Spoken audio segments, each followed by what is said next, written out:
Hey there everybody, and welcome to the channel. I'm your host, Rama, and in today's video, I'll be making one of the easiest guides available on how to go from broke to billionaire in Grand Theft Auto Online. Let's get straight into it.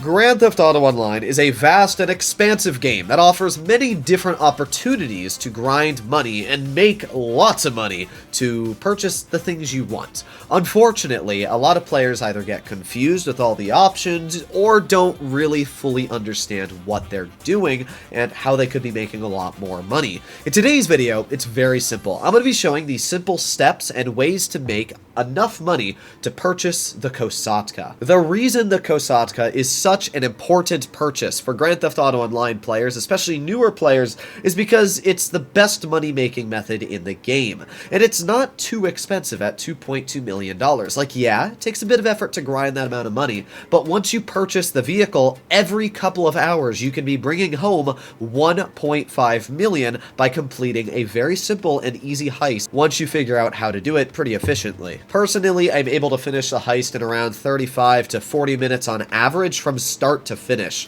which is pretty fast for 1.5 million on average of a take-home. But that's way down the line. Let's start all the way off at the beginning. What do you do as a newer player? How do you start from $0 and get up to that $2.2 million price tag you're gonna need at the end of the day? Today's video should not only help you out with that, but as well, it should be fairly quick to do this, maybe within 1 or 2 days. The newest DLC for Grand Theft Auto Online, which is the Los Santos Drug Wars update, added a new business called the Acid Lab. And this is an absolutely fantastic business, whether you're newer to the game or you're a very experienced player like myself, because you can do sale missions with one vehicle when using the Acid Lab. And that means if you let it fill all the way up to max product, you can sell it in a public lobby and get a $500,000 payout for something that you put zero effort into. As well, the Acid Lab cannot be raided like motorcycle clubs. So it's got the benefit of all security,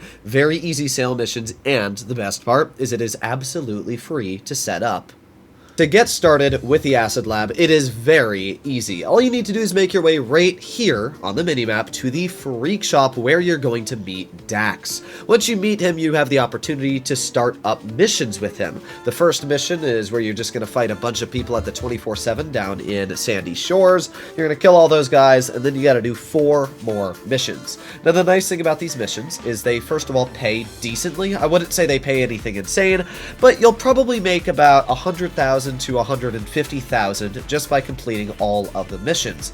Plus, you're going to get a $200,000 bonus of cash for completing them. So in total, you're going to make about $350,000 just completing these 5 missions. On the last first dose mission, the 5th one, you're going to rob a train car and then finish off by stealing a Brigade 6x6. This Brigade is what your Acid Lab business is going to start off in, and you get it for absolutely free. So you're going to go bring that Brigade back to the Freak Shop, and there you go. Now you have your Acid Lab. Now you also want to get the upgrade on it, which is going to cost you $750,000. But the good thing is you've already made about $300,000+ just by doing the missions, and you get the Brigade for free. And the even better part is you cannot upgrade the Brigade 6x6 until you complete 10 Fooligans missions. To start up these missions, you got to call Dax on the phone and press request work, and it's as simple as that. It takes about 10 to 15 minutes to complete the mission.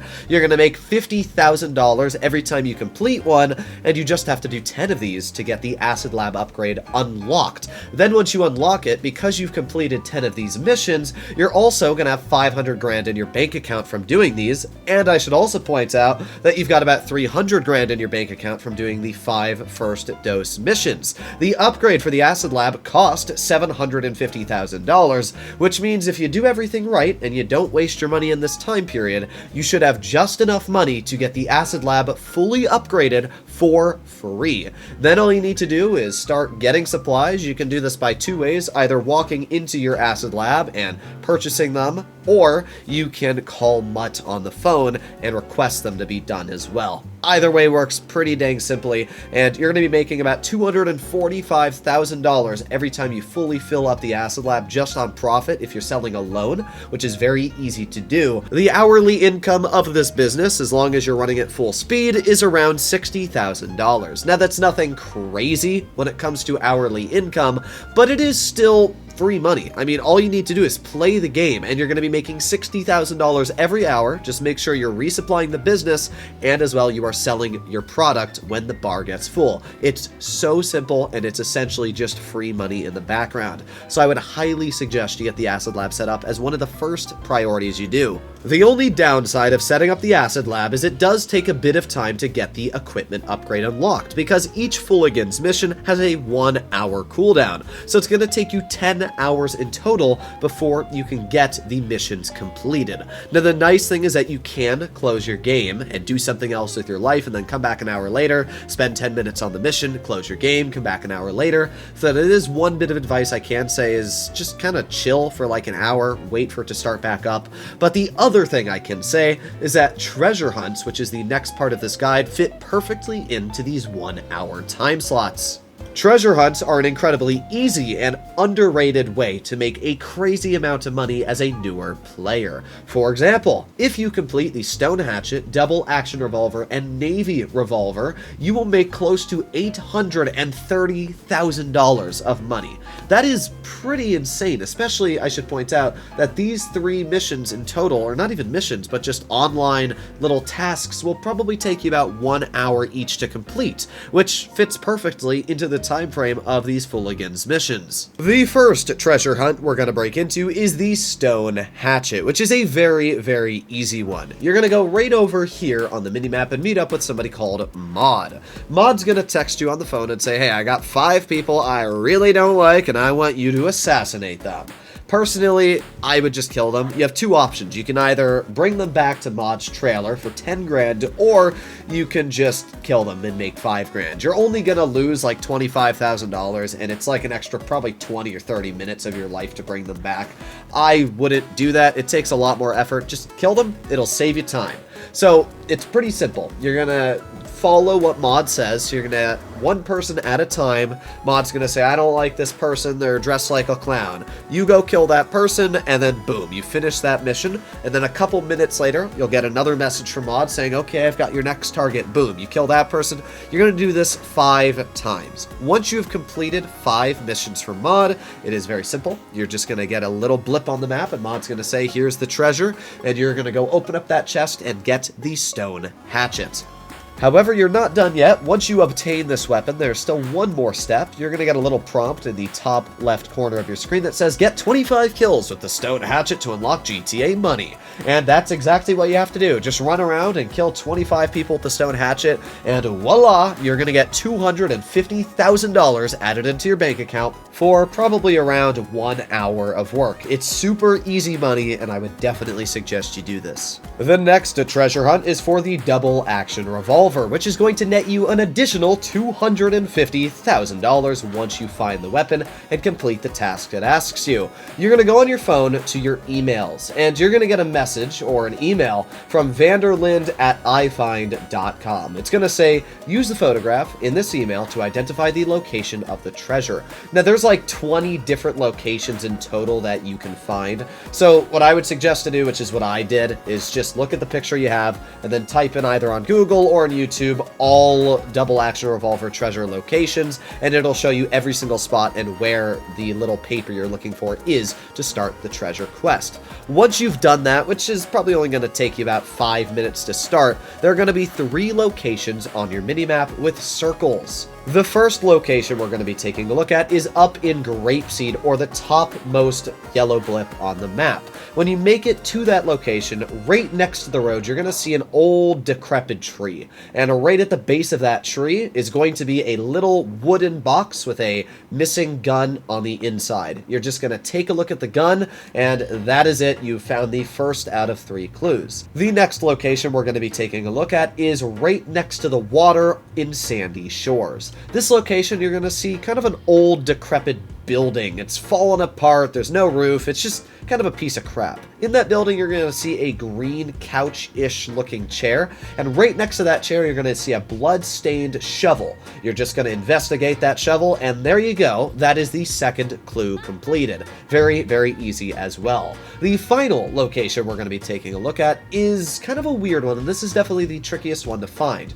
You're going to see a little stream kind of coming off of a mountain. It's, I guess you'd call it a spring, but next to this stream, right where you can see me on the minimap now, is just a cave, and it's kind of hard to see this cave. You need to look for a little bit, but you'll see it. You just kind of run right up next to where the stream is, to the right of it, and you're going to see the cave entrance. I do this at daytime because it's a lot easier to see, and you're going to see kind of a half-naked man in that cave, missing part of his head, and that's the last clue. Very, very easy to complete. Once again, this one might take you like 2 or 3 minutes to look around the mountain for it, but it is inside of the yellow blip, so it's pretty easy to find. The last location you're going to find is the easiest one of all, because it just shows you where it is. There's a treasure chest on the map, and you're just going to walk over to that treasure chest. You're going to open it up, and congratulations, you have found the double action revolver.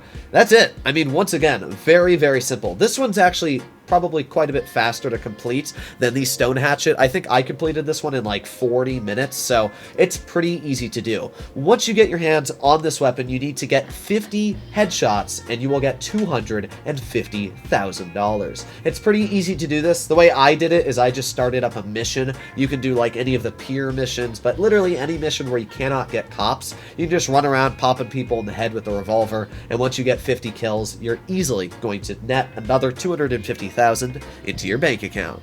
The final treasure hunt we're going to be finding is the Navy revolver. Now, this one is definitely a bit more challenging than the other two. The other two are really simple. You just get all the locations done, complete your task, and boom, you get your money. This one's a bit weirder, and you need to make sure you're paying attention when you do it. But first of all comes the simple stuff. We need to do a scavenger hunt of clues. The first clue is all the way up at the top part of the map in Paleto Bay. You can see it right here on the map, and you're just going to walk up to this porta potty. I don't know if it's a porta potty, but it's some sort of door. And once you walk up to that door, you're going to see a little bloody handprint on it. Boom. That's your first clue. It's pretty simple to find. I found it even on my own accidentally once and started it up. So that's the first clue. The second clue is over in Grapeseed. Once again, you're going to walk up to this old barn, and you're going to see a hatchet, a bloody kind of hatchet in the wall there, and boom, that is your second clue. Now, I should also point out each of these clues you get $5,000 for finding. The third clue is right next to the runway on Sandy Shores Airfield. You're going to see a little tire, and then right past the tire, you're going to see some big old metal walls, and in between those walls is your clue next to the tire. It's kind of a tricky one to see if you're not paying too much attention, but it's pretty easy because the game prompts you where it is, so just make sure you're at that location and you'll get it completed. The fourth clue is at a little farm right on a hilly part of the road. I mean, you can see it on the map here.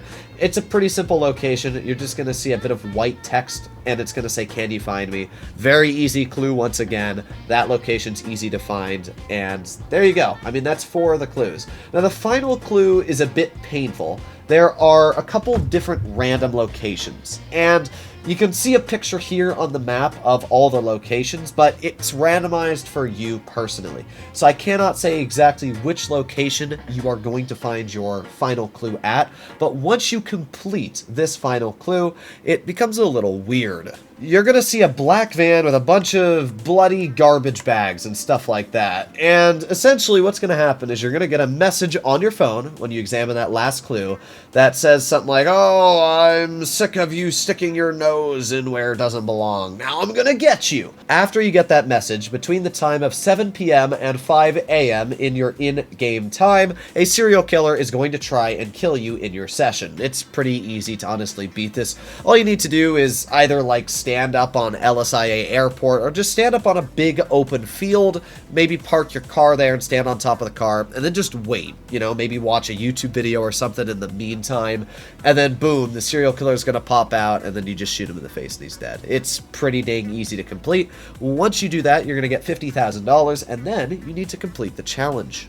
The challenge for the Navy revolver is a bit easier than the double action revolver. All you need to do is get 50 kills. It doesn't matter if you headshot or you body shot, you just need to kill 50 people with this weapon. You're going to net about $200,000. Plus you got $5,000 for completing each of the previous clues, so in total you're going to net $225,000. Now that you have $800,000 sitting in your bank account, you're going to go over to Maze Bank Foreclosure and purchase the Great Chaparral Clubhouse for the Motorcycle Club. Now, if you own the Criminal Enterprise Starter Pack, you will get this clubhouse for free, so you won't need to spend $200,000. But if you don't have the Criminal Enterprise Starter Pack, it's going to cost you $200,000. It's not a huge amount of money it's going to cost you, and it's only going to take you about maybe 40 minutes to make that money back, but it is still something I should add. When you get this clubhouse, you're going to go over into the meeting room. You're going to have a wall at the back of that room that has a bunch of pictures, and if you walk up to that wall, it allows you to start up a job.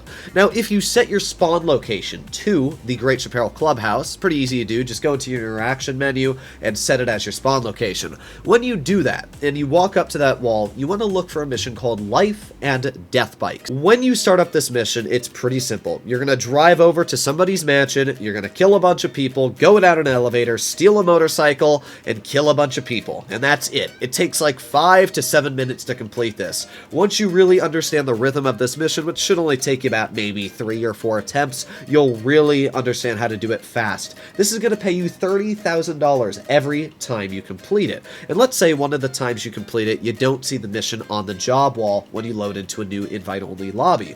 Well, it's pretty easy to solve that. Just press the start button and load into another invite-only lobby. As long as you have your spawn location set to the motorcycle clubhouse you're at, all you need to do is keep loading into a new private lobby, which takes like 20 seconds to do, and then you can walk back up to that job board and it might be there. If it's not, just keep rinsing and repeating that. I think the longest it's ever taken me was like 2 minutes of doing that before the job actually showed up. But as I said, it takes like 5 minutes to complete it and you're netting $30,000. On average, as a newer player, you can probably make close to $300,000 an hour just by completing Life and Death Bikes. Once you have accumulated about $1.2 million in your bank account, you've already had about $800,000 from completing the treasure hunts. And even if you spent $200,000 of that with your acid lab running passive in the background, plus the fact that you're making about $300,000 every hour, that means it should only take you maybe about 2 hours of playing to get that much money. Once you have the $1.2 million in your bank account, you're going to go back again to Maze Bank Foreclosures and get your hands on the Nightclub. Specifically the LSIA Nightclub, which is the one next to the airport at the bottom of the map. This nightclub is about $1.1 million. It's a pretty good location. There are some better ones if you want to spend a little bit more money, like the Vespucci Canals one I think is $1.3 million. It's a bit better of a location, but location shouldn't matter too much because you only need to enter this nightclub once like every 2 or 3 hours, so it shouldn't matter all too much. But once you purchase the nightclub, you're going to walk into it, do the cutscene, whatever. It's going to make you meet with Tony, and you're going to do all those missions. Once you complete that, you're going to have a popularity bar. And very simply, all you need to do is make sure that popularity bar stays at the max. A very simple way I do this is every time you walk into your nightclub, maybe once every 40 minutes or so, you're going to get a little blue blip on the map, and then you're going to get a message from Marcel, who's the nightclub, like, bodyguard. He's going to say, hey, this person sucks, and kick them out. When you kick them out, or you have to deliver the VIP, it takes like 2 minutes to do whatever it is. Once you complete that, your Nightclub popularity is going to go up back to max. The Nightclub is going to make $50,000 every hour with this passive income. You don't need to purchase anything apart from the building itself and keep that popularity bar at the max, and it is literally free money. Plus, you get a Vapid Speedo custom in the garage, which is an armored, bulletproof, minigun-wielding van, which is pretty sick. It's like a free version of the Duke O' Death. Or not the Duke O' Death, the weaponized Tampa. At this point, you have just about everything set up. You've got 2 passive businesses in the background. You've got the Acid Lab, and as well, you've got the Nightclub. The Acid Lab, as we said, is making about $60,000 every hour, and the Nightclub is going to be making about $50,000 every hour. That means just by playing this game or leaving it running in the background, as long as you keep your popularity up and you've got your supplies in the Acid Lab, you're going to be making over $110,000 every hour. That's a lot of money. That means if you just play this game a couple hours every day, maybe 2 or 3 hours a day, you can easily be making $300,000 just by chilling and having fun with your friends. Not only are you making this money in the background, but you also have your life and death bikes active money-making method, which is going to be bringing in about $300,000. In total, you're going to be making about $400,000-ish, $450,000 every hour with these businesses being active. As I talked about earlier in this video, the main goal is to get your hands on the Kosatka. It's going to cost you $2.2 million in total, which means you're only going to have to play this game for about 5.3 hours in total once you have these businesses set up, and you will have made about $2.2 million in your bank account. It's pretty simple to do this. Like, yes, it's going to take maybe a day or two to get the groundwork set up. It's going to take a bit of effort, but that's it. Once you get all the groundwork done, not only are these businesses going to be great to get your hands on the Kosatka, which then you can do the Cayo Perico heist with, but as well, these businesses in general are just going to be fantastic for, in the future, making non-stop money. In fact, I still use the Nightclub and the Acid Lab, even with over $100 million in my GTA Online account, and have spent over $500 million on cars and other vehicles. So they are great ways of making money. This is probably the best guide I can give you on the easiest way as a beginner to set up an entire business empire within a couple days, and as well making enough money in just a few hours after you've set this up to get your hands on the Kosatka. Once you have the Kosatka, it's pretty simple. Just start up the Cayo Perico heist. I have a whole guide on that if you want to take a look. I'll link it in the description because that's a whole other cup of biscuits we got to get into on video. But either way, once you finish the Cayo Perico heist, you're basically going to be making $1.5 million plus your passive money-making methods in the background. Hopefully, this video helped you out. If you'd like to see more like it, please consider smashing that subscribe button down below, as it helps out the channel quite a bit. But at the end of the day, let me know. I'll see you in the next one. Bye-bye.